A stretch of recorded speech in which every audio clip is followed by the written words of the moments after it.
Hi friends, welcome to ಹಳ್ಳಿ ಮನೆ ಮತ್ತೆ ಚಾನಲ್. ಇತ್ತೀಚೆಗೆ ಹೆಚ್ಚಿನ ಜನರಲ್ಲಿ ಕಂಡುಬರುವಂತಹ ಸಮಸ್ಯೆ ಏನಂದರೆ, ಹೆಚ್ಚಾಗಿ ಇದು ಗಂಡಸರಲ್ಲಿ ಕಾಣುತ್ತೆ, ಈ ಯೂರಿನ್ ಮಾಡುವ ಜಾಗದಲ್ಲಿ ಗಡ್ಡೆ ಬೆಳೆಯುವಂಥ ಸಮಸ್ಯೆ.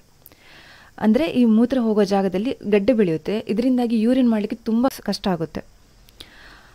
ಕೇವಲ ಗಡ್ಡೆ ಅಲ್ಲಿಯೇ ಬೆಳೆಯುತ್ತಂತಲ್ಲ, ದೇಹದ ಯಾವುದೇ ಭಾಗದಲ್ಲಿ ಸಹ ಗಡ್ಡೆ ಬೆಳಿಬೋದು. ಅಂದರೆ ಹೊಟ್ಟೆಯಲ್ಲಿ ಅಥವಾ ಗರ್ಭಕೋಶದಲ್ಲಿ ಸಹ ಈ ಗಡ್ಡೆ ಬೆಳೆಯುವಂಥ ಸಾಧ್ಯತೆ ಇದೆ. ಇದನ್ನು ಸ್ಟಾರ್ಟಿಂಗ್ ಸ್ಟೇಜ್ನಲ್ಲಿಯೇ, ಅಂದರೆ ಗಡ್ಡೆ ಚಿಕ್ಕದಿರುವಾಗಲೇ ಯಾವ ರೀತಿ ಗುಣ ಮಾಡ್ಬೋದು, ಈ ಮನೆಮದ್ದು ಮಾಡಿ ಇದನ್ನು ಶಾಶ್ವತವಾಗಿ ನಮಗೆ ಗುಣ ಮಾಡಲಿಕ್ಕೆ ಆಗುತ್ತೆ. ಇದಕ್ಕೆ ಸಿಂಪಲ್ ಆಗಿ ಒಂದು ಮನೆಮದ್ದಿದೆ.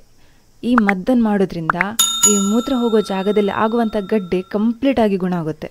ಜೊತೆಗೆ ದೇಹದ ಯಾವುದೇ ಭಾಗದಲ್ಲಿ ಈ ಗಡ್ಡೆ ಬೆಳೀತಿದ್ರೆ ಆ ಗಡ್ಡೆ ಸಹ ಕಂಪ್ಲೀಟಾಗಿ ಗುಣ ಆಗಿ ಇನ್ನು ಮುಂದೆ ಯಾವತ್ತೂ ದೇಹದಲ್ಲಿ ಯಾವುದೇ ರೀತಿಯ ಗಡ್ಡೆ ಆಗದ ಹಾಗೆ ನೋಡಿಕೊಳ್ಳುತ್ತೆ. ಇದಕ್ಕೆ ಏನು ಮಾಡಬೇಕಂದ್ರೆ, ಒಂದು ಸುವರ್ಣ ಗಡ್ಡೆ ತಂದು ಅದರ ಮೇಲಿನ ಸಿಪ್ಪೆ ತೆಗಿಬೇಕು. ಅಂದರೆ ಕಂಪ್ಲೀಟ್ ಸಿಪ್ಪೆ ತೆಗಿಬೇಕು.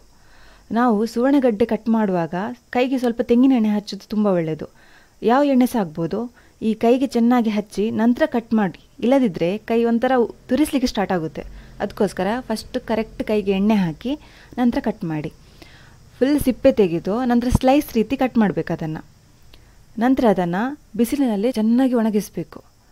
ಕಂಪ್ಲೀಟ್ ಒಣಗಿದ ನಂತರ ಅದನ್ನು ಮಿಕ್ಸಿ ಜಾರಿಗೆ ಹಾಕಿ ಚೆನ್ನಾಗಿ ಪೌಡರ್ ರೀತಿ ಮಾಡ್ಕೊಳ್ಳಿ. ಬೇಕಿದ್ರೆ ನೀವು ಶೋಧಿಸ್ಬೋದು, ಇಲ್ಲದಿದ್ದರೆ ಆ ರೀತಿಯ ಪೌಡ್ರ್ ಮಾಡಿ ಗಾಜಿನ ಶೀಶಲ್ಲಿ ಹಾಕಿಡಿ. ಹೀಗೆ ನೀವು ಒಮ್ಮೆ ಮಾಡಿಟ್ರೆ ಸಾಕು. ನಂತರ ಪ್ರತಿನಿತ್ಯ ರಾತ್ರಿ ಮಲಗುವ ಮೊದಲು 1 ಚಮಚ ಈ ಪೌಡರ್ ಬಾಯಿಗೆ ಹಾಕಿ ಅರ್ಧ ಲೋಟ ಬಿಸಿ ನೀರು ಕುಡಿಬೇಕು. ಈ ರೀತಿ 1 ತಿಂಗಳು ಪ್ರತಿನಿತ್ಯ ಮಾಡಲೇಬೇಕು.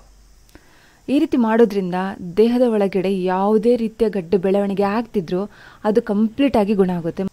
ಜೊತೆಗೆ ನಿಮಗೆ ಆಗೋದಾದರೆ ಒಂದು ವಾರಕ್ಕೆ 2-3 ಸಲ ಆದರೂ ಈ ಸುವರ್ಣ ಗಡ್ಡೆ ತಂದು ಅದರಲ್ಲಿ ಪಲ್ಯ ಅಥವಾ ಯಾವುದಾದ್ರೂ ಬೇರೆ ರೀತಿಯ ತಿಂಡಿ ಆದರೂ ಮಾಡಿ ಪ್ರತಿನಿತ್ಯ ನೀವು ತಿಂತಾ ಇದ್ದರೆ ತುಂಬ ಒಳ್ಳೆಯದು. ಪ್ರತಿನಿತ್ಯ ಪಲ್ಯ ಮಾಡಿ ಆದರೂ ಸೇವನೆ ಮಾಡ್ತಾ ಬನ್ನಿ. ಈ ರೀತಿ ಮಾಡೋದ್ರಿಂದ ನಿಧಾನವಾಗಿ ಗಡ್ಡೆ ಕರಗುತ್ತಾ ಹೋಗುತ್ತೆ ಮತ್ತು ದೇಹದಲ್ಲಿ ಇನ್ನೊಮ್ಮೆ ಗಡ್ಡೆ ಬೆಳೆಯುವುದಿಲ್ಲ. ಯಾವುದೇ ಕಾರಣಕ್ಕೂ ಸಹ ಗಡ್ಡೆ ಇನ್ನೊಮ್ಮೆ ಬರೋದಿಲ್ಲ. ಅದಕ್ಕೋಸ್ಕರ ಆಗೋದಾದರೆ ಪ್ರತಿನಿತ್ಯ ಈ ರೀತಿ ಪೌಡರ್ ಮಾಡಿಕೊಂಡು ಬಿಸಿ ನೀರಲ್ಲಿ ಕುಡಿತಾ ಬನ್ನಿ. ಜೊತೆಗೆ ಪಲ್ಯ ಸಹ ಸೇವನೆ ಮಾಡ್ತಾ ಬನ್ನಿ.